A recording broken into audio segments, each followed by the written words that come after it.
Well, vilcabamba and Mindanao were very different. We didn't have internet, not TV. Never had TV before. The children have left. They've been going far away in the cities. We are trying to bring the organic agriculture back. After the pandemic, things have changed a lot. We had a difficult life in my childhood. My dream actually was the American dream. I was lonely.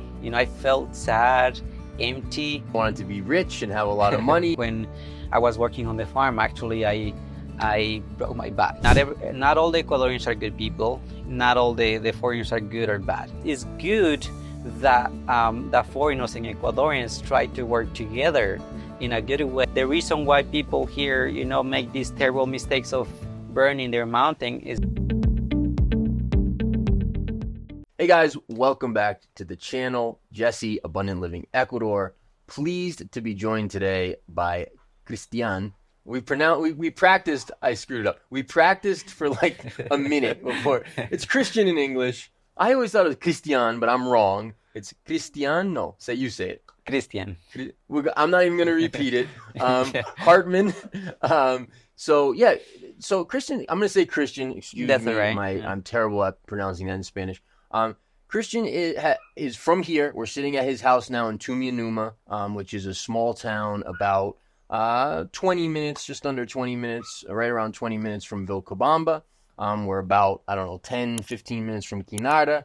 So sort of on that loop between, Vilcabamba, back to Vilcabamba on the Cucanama Road. And Christian has a ton of experience in all kinds of things. So agriculture, construction, reforestation, helping people with disabilities. He's lived in Ireland. He's also worked with a lot of foreigners here over the years. So he has a really interesting story to share. And so we wanted to, sit down with him today and just share his story. So thank you for taking the time, for being with us. Yeah, thank you, Jesse, for inviting me today. I'm glad to have this time with you. I've been following you all the time, and I know you for a long time as well. Mm-hmm. So,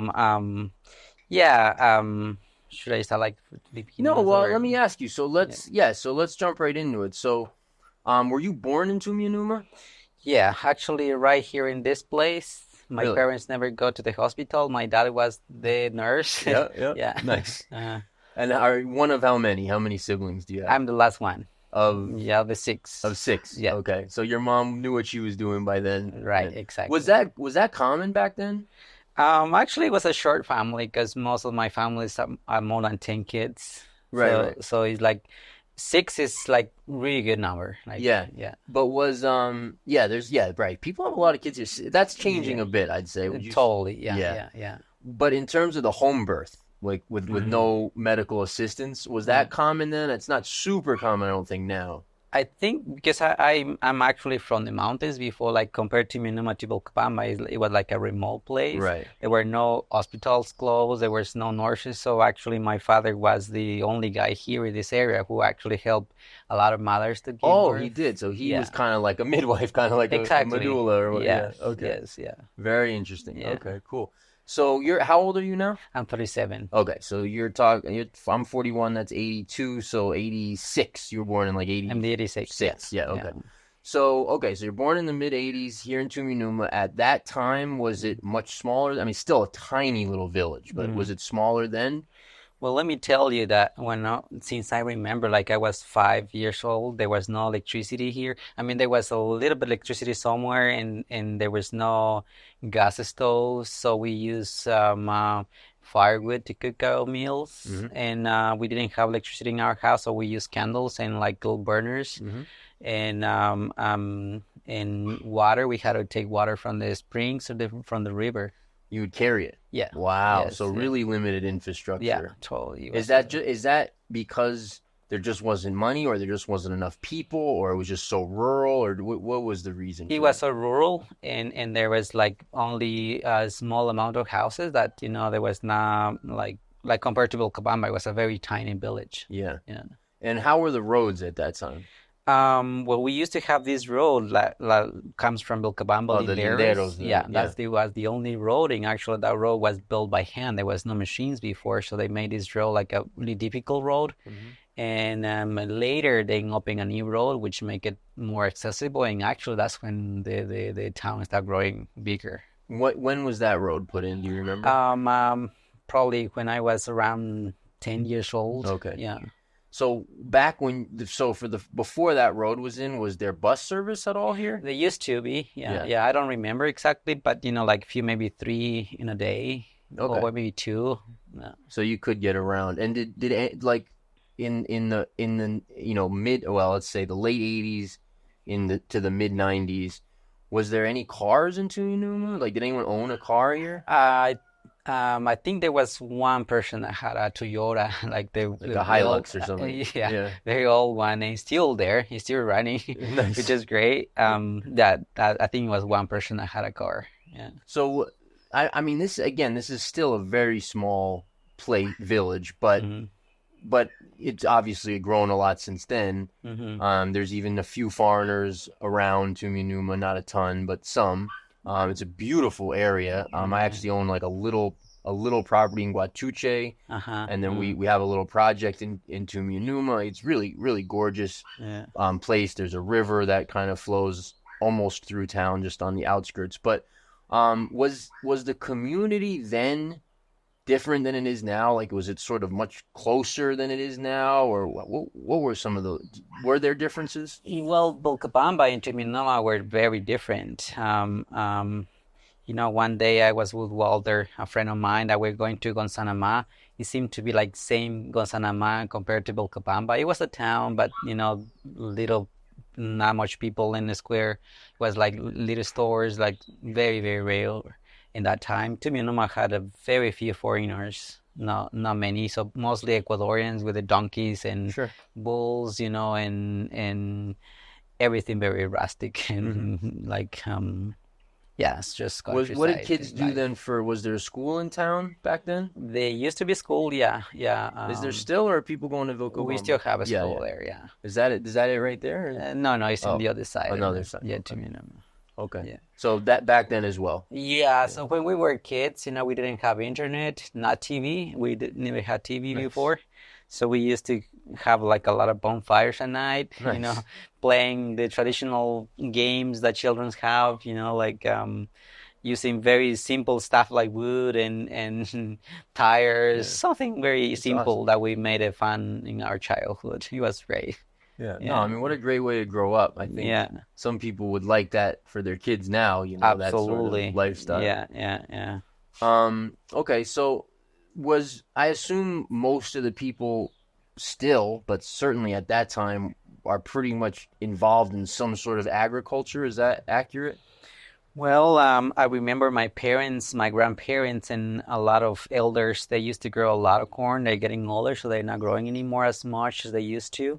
The children have left, they've been going far away in the cities. They like the cities, they don't want to farm anymore. Yeah. So that's why actually we are trying to bring the organic agriculture back, and with the elders and the farmers who know a lot about agriculture, teaching the children's, trying to encourage people to grow like we used to before. Mhm. Because right now we do have a little bit of agriculture, but not as much as it used to be. Yeah, it's a lot more probably cattle maybe now than before. Or Not no? even that as Okay. much as like It was more before. There was more. Oh, A interesting. lot of people had cows. We could see cows like every second day coming from the mountains to the river because they Sure. gave water in the river, so they Sure. were coming. Like we had to change the time so we can mix the cows because they were going from the mountain to the river. There's a Right. lot of cows.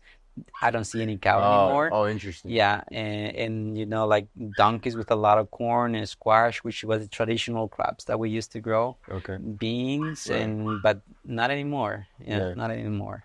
Interesting. Yeah. And why is that? So that's that trend, right? Of Mhm. sort of the younger generation moving to the cities, working a more sort of modern. I don't know what the right word is, but working at the bank or getting a job that's in the city in that sort of way. That seems like a bit of a trend overall in Ecuador, and some of that loss of agriculture is, that's happening here. Like it used to be kind of fincas, and people would, the generations would farm in whatever way made sense in that area, and that seems like it's changing a bit. I don't know, is that true, and do you have thoughts on that? Yeah, well, this something that is evolution.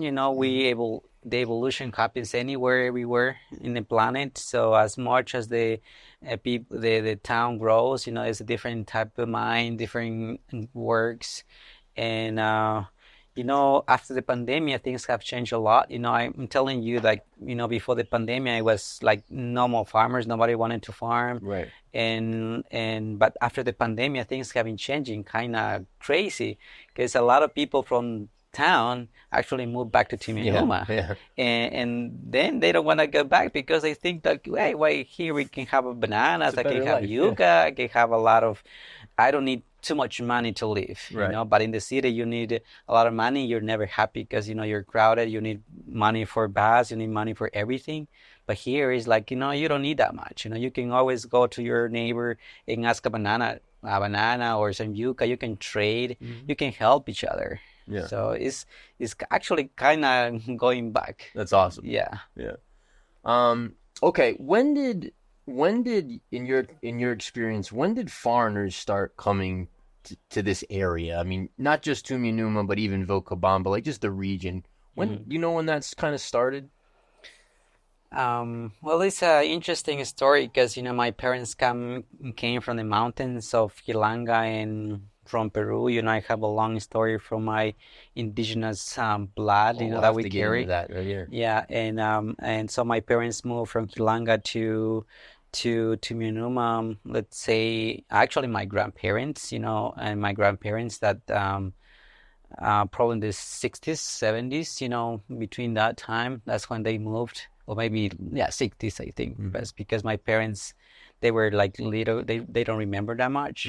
So that's when they came. Like for example, Tumianuma, there was like 4 houses.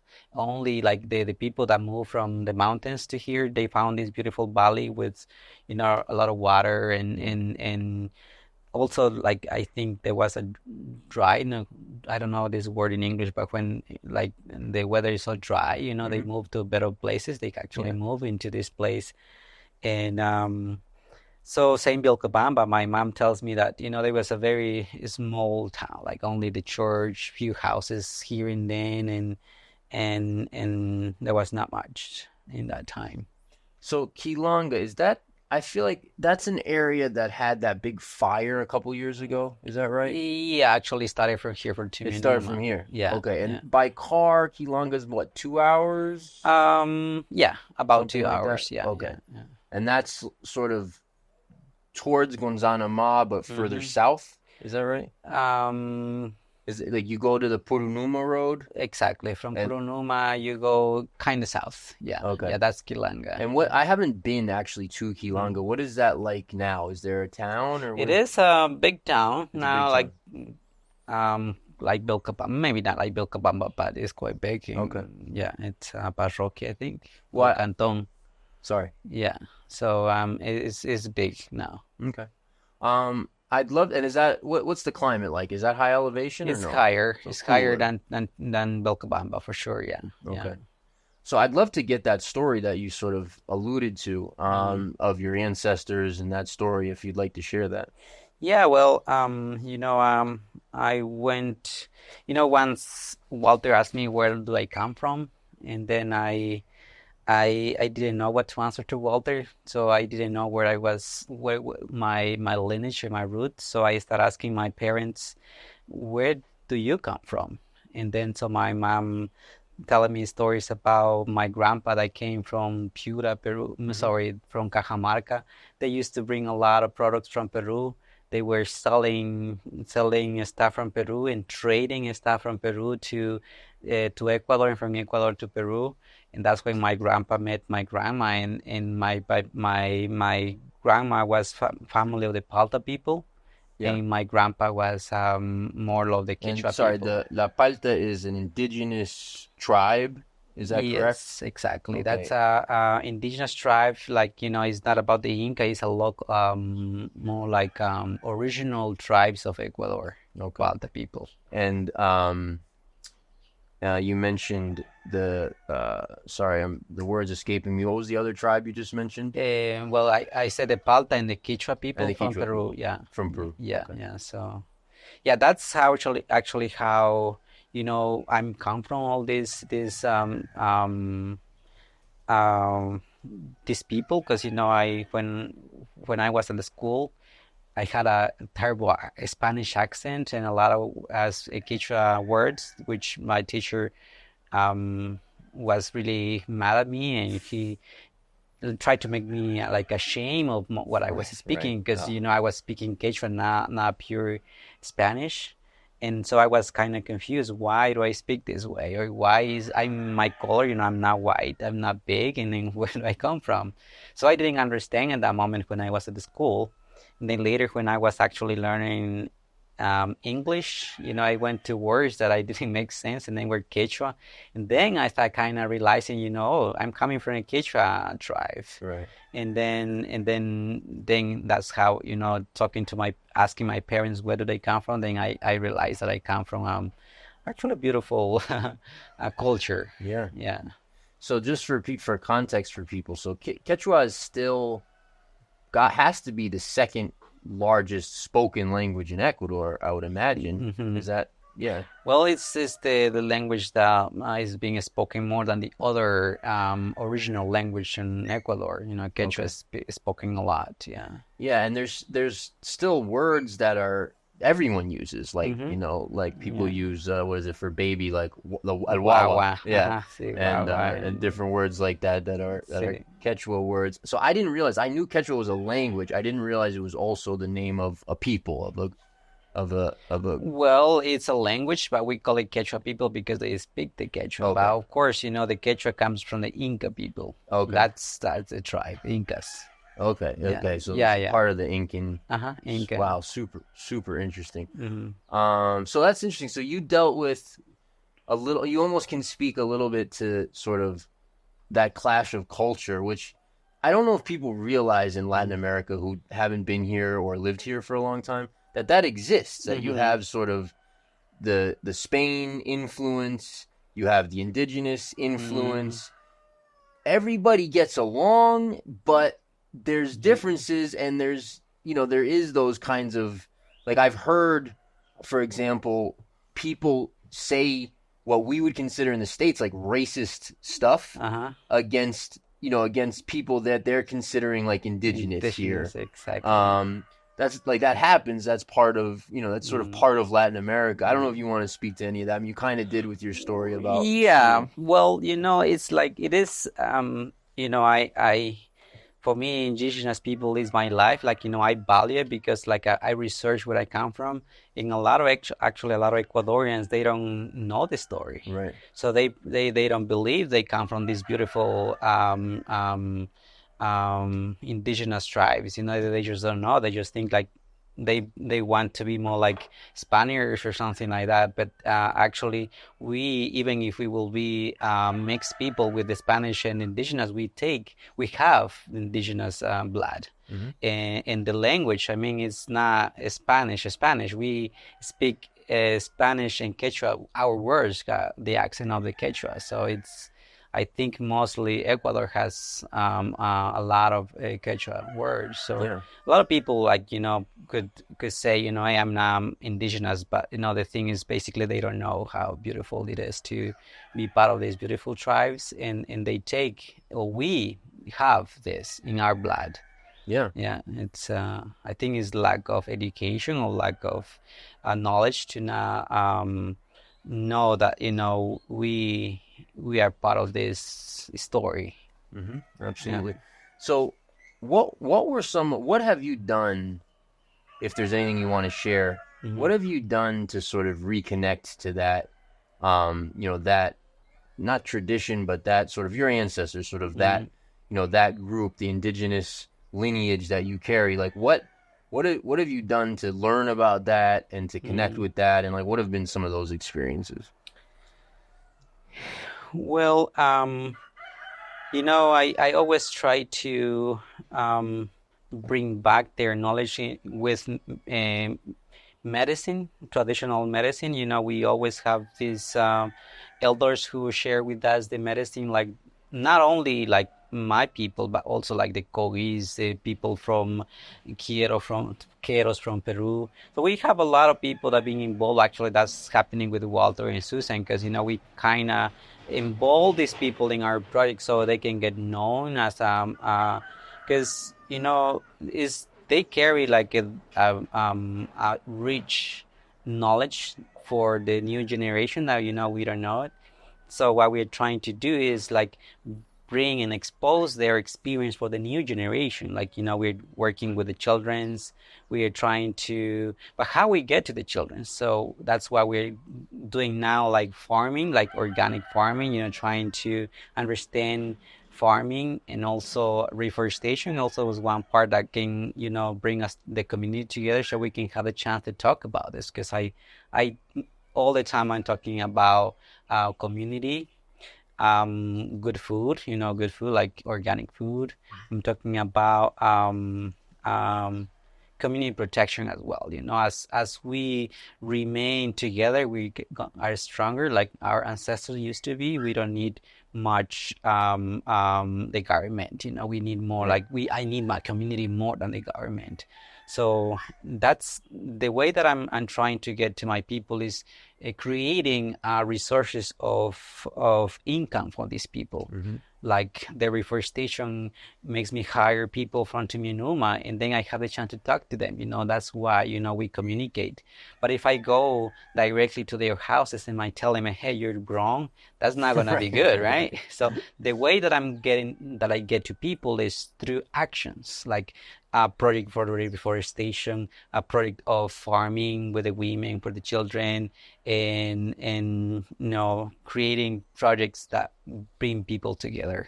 Yeah, that's beautiful. I think I think a lot of people kind of have that dream and that vision, and everyone's trying to figure out how to actually do that, and most people aren't doing much. So it's pretty cool that you're actually putting that into action. Thank you. Yeah. Okay, well, I want to get a little bit back to your story. So you grew up here. You described some of that. Were you at what age did you kind of start working? And then I know eventually you ended up going to Ireland for a little while. So to talk a little bit about sort of that time in your life. So we had a difficult life in my childhood. We had in that time there was not much education. We didn't have much parent support. Parents used to drink a lot. And then so like when I was 6 years old, I was already working and farming a lot, and then Sorry to interrupt you. Was that common at that time? Yeah, mostly on the countryside, children's work a lot, work with the parents, which is not bad, it's good, but sometimes what was lacking in that moment was education, how to handle things. So I have family that lives in United States, and What part? and I'm not sure, Okay. but somewhere in United States. When I was a child, my dream actually was the American dream. Sure, that everybody has it in Ecuador or Even Latin without America. TV, you had that dream, huh? Yeah, exactly. And so I had this dream, that one day I'm going to um go to United States and make a lot of money and come back and not have this rough life that I had when I was a child. Because, at 13 years old, I already left my parents. I went to Quito to work in construction. Wow.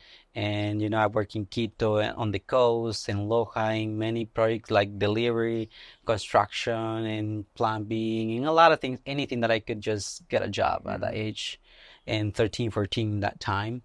And then so after, this time, my dreaming was in my head. I didn't have enough money or any support that can take me to school. So I came back to Myanmar, and that's when I met, foreigners, which, I'm talking about foreigners, there is some good foreigners that they give you your hand to help you out. So I had a good relationship with foreigners that, actually opened the door for me to learn a new language, which was great.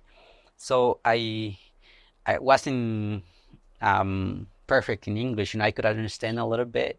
So I was getting to know more people, getting to know friends, which introduced me to Walter, and then Walter introduced me to Ireland, a community called Glencraig Community for people with learning disabilities. So that was the moment when I said, hey, I've been dreaming all my life to leave my country and find out what's out there. I wanted to go out, and have a lot of money. That was my dream. Sure. When I was a child. So suddenly, learning English, I had these links that actually took me to Ireland. I applied and they accept me in Ireland and actually United Kingdom. I had a visa for United Kingdom, and so it was great. Everything was fantastic. I had a great experience.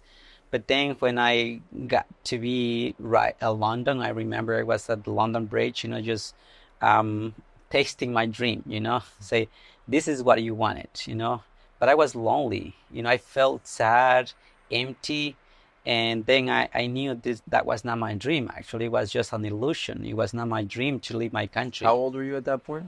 At that point, I think I was around 24 already. So you already had that realization then? Yes. Okay. Yeah. So, being there, I realized that, in my country, it's so rich that I have a family that I can go to talk to, and then friends, and have beautiful rivers, mountains. Yeah. There is no this rush of work. There is no this rush of making money. There's no this rush of pollution and everything. To me, Numa, it was like Heaven. a heaven. Yeah. And compared to, these big The city, cities yeah, and absolutely. and this dream, when you're a child. So that's the moment when my life actually gave big turn back to my roots. Yeah. So that's just right after, being right at the London Bridge. I remember I just went and I talked to my people and said, I'm going back to Ecuador. Yeah. And I had everything. Like I had visa, I have everything that I could stay there. And I said, I'm going back to Ecuador. Yeah. So, Sorry. So that's the moment that I just took my life to a different direction, back to my roots. What a beautiful story. I mean, Yeah. so it's interesting the way that fits in sort of to my life and also to foreigners in this country, right? So I grew up I grew up in Vermont, and then I lived in New York City. These are places in, New York. These are places in the States. And I grew up with the same dream you did, right? Yeah. Like I wanted to be rich and have a lot of money and, All right. sort of do the whole Matrix thing. And, Yeah. and that was my dream. And it wasn't until for me, my late 20s, almost around 30, 28, 29 in there, where I realized this is nonsense. This is not something to chase.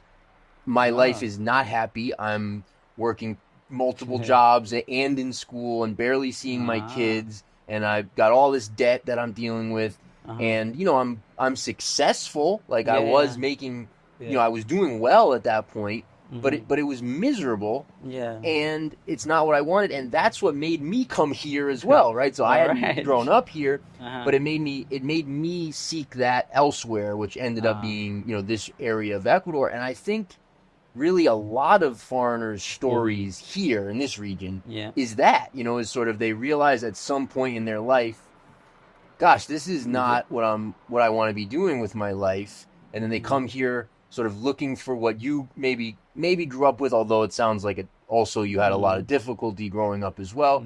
But that you at least grew up in that environment and that surroundings, and then you went and tasted Europe, tasted that life, decided, no, this is better.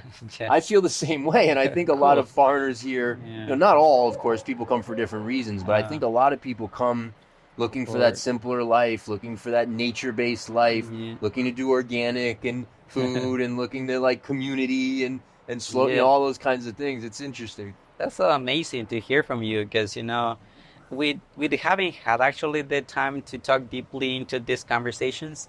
And when you hear people talking like this, it feels good, because it feels like you're not lonely. There's not much people, because a lot of people they're chasing huge dreams. And like for me as well, like my dream is very simple, something easy like we are living right at this moment. Yeah. Yeah. No, it's interesting. Like as you accumulate stuff, Mm. it ends up taking so much out of you to be the owner of stuff. You know, it's like when the more you get in life, which there's nothing wrong with that if people want to, you know, but the more you get in life, the more you have to maintain it and deal with all the expenses that go along with it, and then all the lifestyle choices that you have to make to maintain those expenses, and it becomes like a whole thing versus a more simple life. Simple, yeah. You know, and it's you know, we all study, get degrees to be, you know, really professional and you know, like successful in life. Then, you know, I think the only way that you can be happy is when you wake up. You know that life is about living, it's not about having or taking things. You know, it's about living everything. Even if you go to this high school, if you enjoy it, that's great. But if you not enjoy it, just drop it. You know, just do something that you like. And same thing happened to me. Like, you know, I was working so hard. You know, I was just like, and I felt like, oh, well, I want to be working for 10, 20 years. And then when I come back, I'm not going to see the same people. I'm not going to see the same friends that I had. And things change. Like every 5, 10 years, you know, a time is different. Sure. So I want to see it now that I have the chance to say, I want to live life in this moment. I don't care if I don't bring money in my pocket, as long as I'm with the people that I care, the place that I love. That's good enough for me. It doesn't matter. I don't know, I'm gonna be a teacher, I'm gonna be a translator, I'm gonna be a farmer. I don't care. I just want to enjoy everything that I do. That's what beautiful. I've been doing. What a wise realization and decision, and young to sort of have that. So how old were you, and what year was it that you came back? So I think it was around 2011. Okay. So it was not. It's already, you know, more than 10 years already. So about 13 years you've been back. I got here in 2013, so a couple of years later. And then so then talk a little bit about what you've been up to since then, since you got back. I mean, we touched on it a little bit, but what are some of the things that you've been doing since you got back? So, you know, since I came back, I started working on a farm for about 10 years, and in a biodynamic farm, which also, you know, gave me a lot of experience and a lot of love, because thanks to Walter and Susan also helped me to find the love into organic food more like before. So, you know, I've been working into organic food for many years, and then right now I'm just if it's organic, I'm so happy. I don't care sometimes, you know, because Ecuadorians mostly eat everything, but you know, I prefer, you know, if it's organic better. So after that, you know, I've been just working with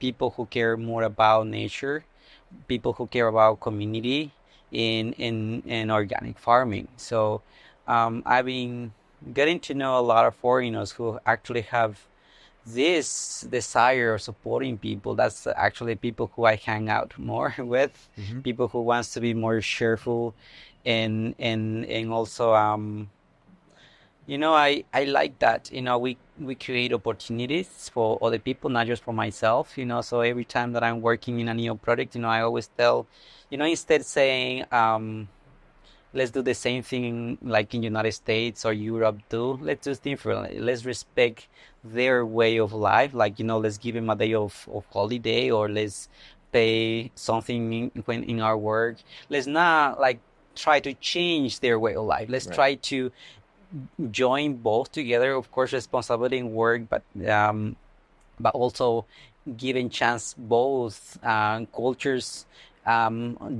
thrive together. So this is my work right now. Like, you know, after I left the farm, I can tell you that as well, because, you know, when I was working on the farm, actually I broke my back. You know, I had an injury on my back, and then I couldn't do the things that I love, like farming. Like I was the thing that I enjoy a lot. So after I have an injury on my back, you know, I basically had no work, had not way how I can survive, so it was very sad. In that moment I was like, what am I gonna do now? I'm just What year was this? so I don't remember the years, but let me tell you, like, it'd be like another 6 years. Okay. Yeah, probably 6 years. So that's the moment that I start thinking, let's do something else, like after farming, and then I start doing.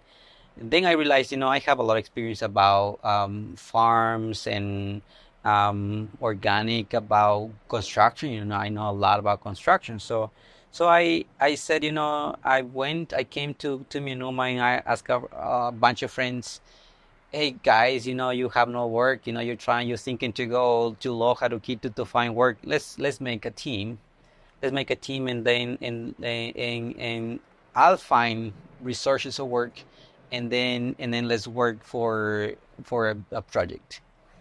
A lot of people answer, like, it was like so many guys I wanted to work with me, like, construction and farming and everything. Like every time that I was like a farm, they will tell me, hey, I want to develop my farm. I have a group of people I can take and develop your farm in the best way.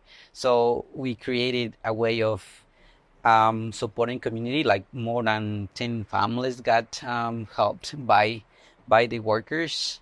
And also, like, an example of reforestation, I took like 4 guys, which, they learned, like, they never knew what reforestation was, but they learned it, and they took the message to the families. Yeah. So you see how actually my dream, after feeling that I was totally broke, it became something better after that, something not better, something successful. I could have my friends working, been working for many years already. We finished one project, we passed to the next one in like this. So after I had my back problems, a lot of opportunities came, like a lot of opportunities that I still, like, I have opportunities in here and there, and people work with me good, and then the guys that are working with me are progressing, like having better lives. They haven't left the town, they happy Beautiful. here. So this is the latest things that I've been doing. Yeah. Wow, amazing. So what do you think? Well, let me ask you both your opinion, and then what you think is, if you can represent, Ecuadorian opinion, which is always a ridiculous question because everyone's an individual and feels differently about everything. But Yeah. but what is your thoughts on sort of foreign influence in general in the area? And then what do you think? What do you think is sort of the consensus here amongst locals about that as well? If I get this question right, this dilemma about foreigners and Ecuadorians, of course, the area has changed a lot, and I'm gonna tell you that, not everybody, not all the Ecuadorians are good people. Not all the foreigners are good or bad. Same as Ecuadorians. It's same, What I see, for example, of course, has changed, but that nobody can stop evolution. Right. We keep the evolution with new people coming. So I'm gonna talk good about foreigners because thanks to good people that I have met in my life, some people have their own house, people that they didn't have a house, for example. Some people have education, that people have help with education to children that they didn't have education. So, I'm talking about the people who actually like to preserve the life that people have here. That's what I really like the most. Some people that sometimes bring new things that, like sometimes I'm afraid that some people are running away from things that, they don't like in our country, but if they bring it here, it's going to be the same. Right, So, right. So I mean, you see, so if I think, if we want to, if we are here, is because we like it how it is right now.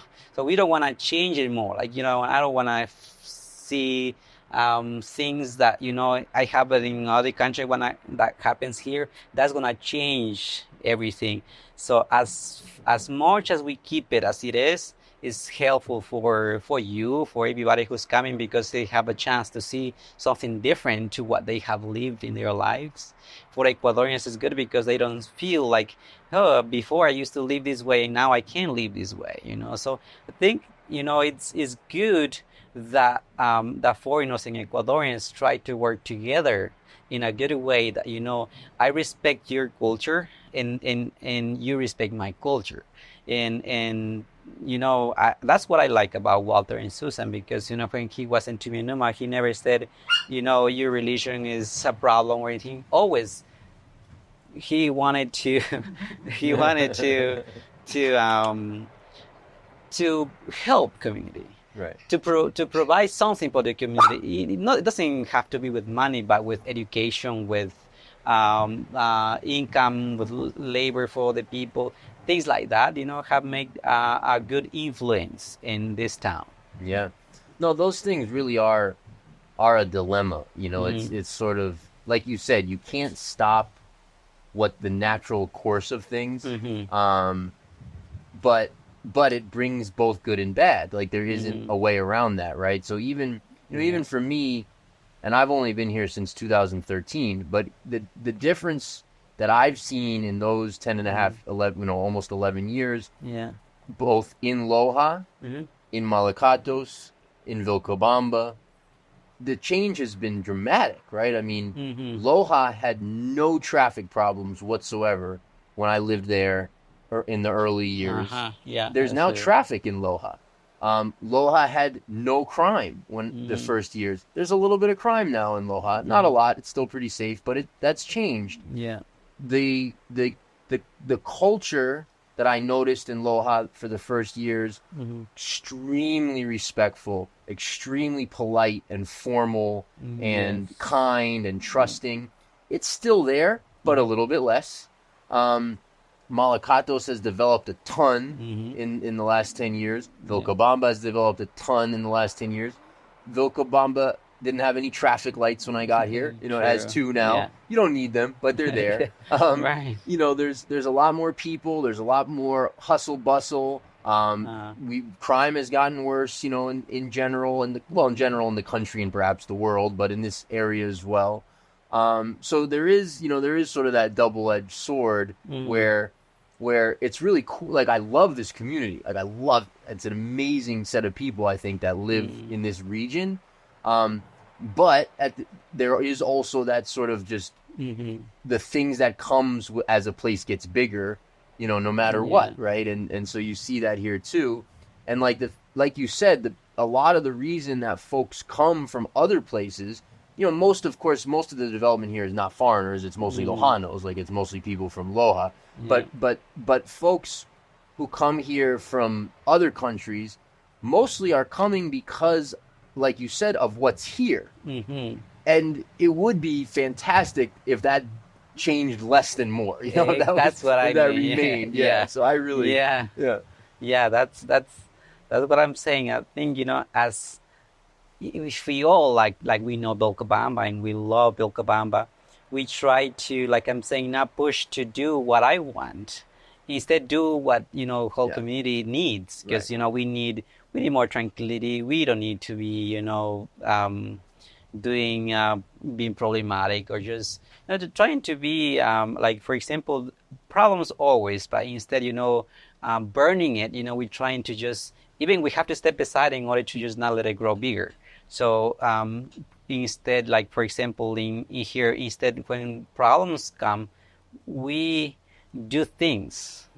As an example, like, for example, I'm gonna invite for dinner a friend, the friend with another guy, something like that, or I'm going to ask him if he would like to work with me, trying to break this thing that people are trying to grow into a problem, trying to find ways, not tell them that's wrong, just trying to find a good way of talking to people, a good way to get into people. Yeah. No, I think you've shared, I think, a lot of wisdom today. Like for real, I think that Yeah. you have a lot of wisdom, and I think you understand how to express it as well, Mhm. which is a unique skill. Like that's really Mhm. cool. Let me ask you one or two more questions. Mhm. So, um, is there stuff that you're doing that you're working on that you'd like support on? And if so, do you want to talk about that? Yeah, well, I want to say this about, like, for example, I'm trying to I do projects to support people. Like, Hmm. I support the town. Like before, I help people with disabilities for many With years. what, sorry? People with disabilities for many Disabilities, years, yeah. yeah. But after the pandemic, things turned to be really hard. And actually, I'm still there, but I'm not working like full time like I used to be, because right now I'm focusing now in reforestation. So I'm trying to, for example, do reforestation as much as I can. And what I do with this, like for example, I know a friend of mine, which is Kai, who is the guy who actually moves everything, donations and everything, but he's not here. He's in Switzerland, I think, or in yeah, Switzerland. So for him, it's more about nature, right? He researched about nature. He researched and he finds things about nature. For me, it's two things: nature and community. Without community, I don't have a forest, because I need to educate my community to preserve a mountain. If I preserve a mountain and have beautiful in my community burn something, and then everything is over, right? Right. So I try to support community through opportunities of income. We create ideas, like we create forms like oil or a few things, but sometimes we don't have enough tools. We don't have enough education. We need people who help us to find ideas that can people can be involved in something, that they can generate something. Because Sure. the reason why people here make these terrible mistakes of burning their mountain is lack education and lack of money as well, Hmm. because they don't have money. So instead paying for cleaning their mountain, they just put fire. It's easy, right? But if they will have more money, they might pay a worker, right? Or if they will have more education, so you see factors that might change. And so, like for example, the 4 or 5 families that are working with me at the reforestation, because I have only a few families there working, they will tell their families that please don't burn it, because we're creating something Right. beautiful. So in my opinion right now is, I want to educate the community, but not going to tell them, creating things that they can benefit of it. That's my goal at this moment. And is there some people will see this. Is there stuff that people like? Are you looking for either cash or assistance physically or anything else that if people are interested, we can put a So contact below and they could reach out to you? Is there anything like that? we have a foundation kind of thing, on the internet. We have a web page that people can go to and find a way how they can support Árbol con Razón for reforestation in these mountains of South Ecuador. That's one thing that people can find ways. It doesn't have to be physically with money. It has to be with education, with links, linking to people who have experience, Mhm. people who want to spend time researching or helping, getting seeds, things like that. Mhm. But if people can go to our website, people can go and see how they can Árbol support con razón. Árbol con Razón. Okay, so we'll put a link. We'll put a link in the Mhm. description to that website so people can check it out. Is Yeah, there thank you. anything that I didn't ask you about that you want to talk about today? Well, I wanted to give an advice to people, for foreigners, because like I'm saying, I appreciate their wisdom, their things that have been supporting our people and everything. I've been working. For me, foreigners is like my family. I'm gonna spend half of my life with my people, nearly half of my life basically with foreigners. So for me, both is like my family.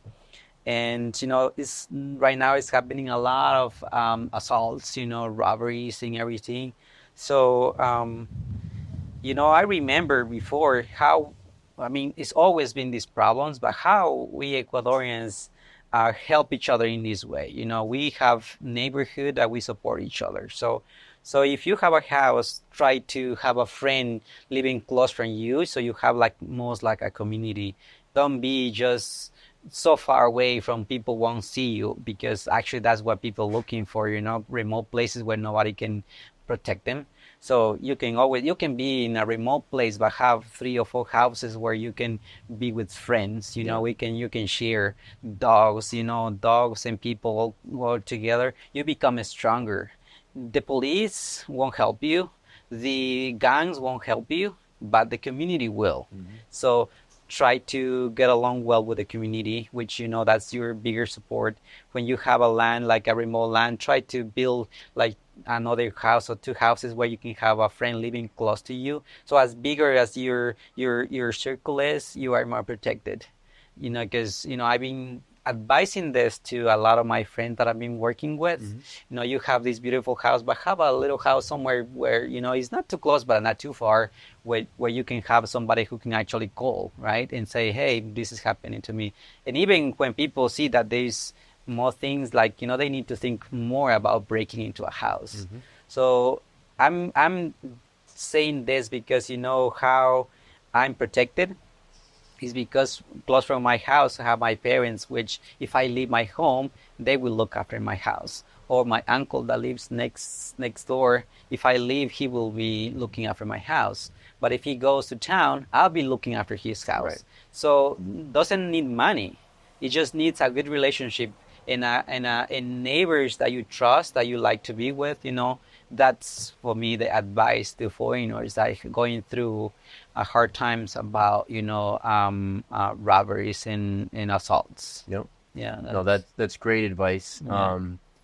Thank you. I really enjoyed this. I learned something. I really appreciate you taking the time. I know normally you'd be working today, so thank you for taking the time and sharing your experiences on our channel. I think a lot of people will enjoy this interview. I certainly did. So very much appreciate it. Well, thank you. Thank you all of you as well for inviting me. I just felt that, when you invited me to this interview, I thought, it's something interesting. I like to share. I like to be part of also, a lot of people. I work with people, so as we all help each other, that's the way to go. So thank you for this time. I really also enjoy it a lot. Awesome. Thank you.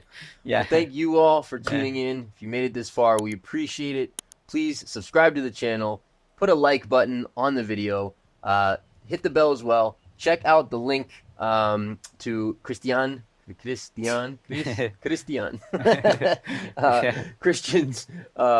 project below, and please support him in any way that you can, and we'll talk to you again soon.